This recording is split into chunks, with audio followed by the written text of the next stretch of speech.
Mini Motorways, Beijing. This is my first map for Mini Motorways, Beijing. I did pretty good.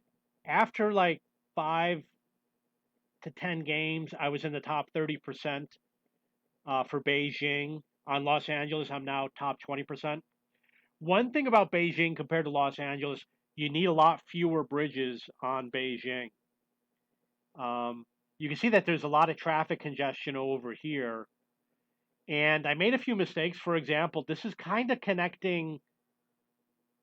I mean, it's supposed to connect the gray to the gray, but it's connecting two workplace areas together. The good thing about this map, all the workplaces are connected and all the houses are surrounding. You can see I didn't have a bridge to lay down over here, so that's something you got to be aware of. I'd probably have to remove one of these existing bridges, but there was too much traffic congestion, and one of these buildings didn't do well. I didn't have enough pieces to fix some of the pieces that need to be laid. But here it got a little bit more complicated. Um, got a lot of houses over here. Again, all the workplaces are nearby, and there's a lot of congestion on these roads. I'm guessing that I didn't lay them out very well. A lot of congestion on this road over here. Um, I do enjoy playing this game. Let's move on to some of the bigger maps where I got a little bit further. So here you can see I've got this corridor where there's a ton of congestion going into the blue, and the vehicles are not going in and out. And then we've got green. Nobody made it to the green. So one thing that I noticed in the last game I played, it's the same as this. I had a ton of vehicles trying to get in and out, and that was the building that I lost on. So it really doesn't make sense. You gotta I got a really high score. It was like 2000 something. You have to be able to get your vehicles outside of the workplaces. This is one where I used more horizontal um, motorways.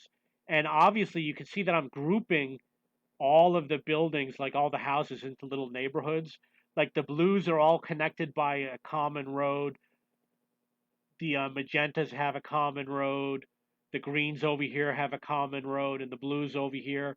So they're all kind of grouped together so that they're all going to the same place.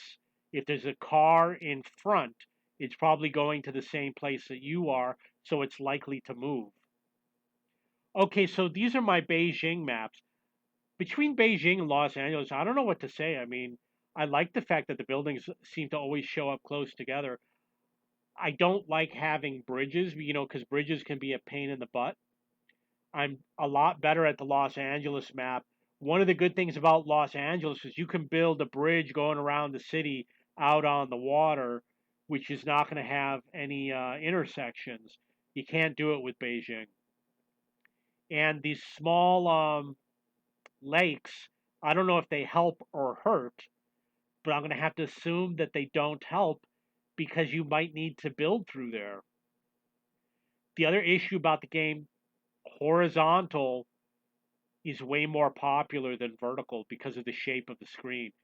So these bridges, I've used them effectively over short distances, but in general, I think you want to get them going over long distances. And if you see that one isn't being used, you probably want to change it. I've actually gotten up to number 6.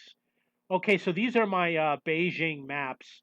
If you have any comments, you can go to my forum at cheapbooks.cc and go to the mini motorways section under logic games. You can post your own maps if you want. Okay, you got any questions or comments? Please post below.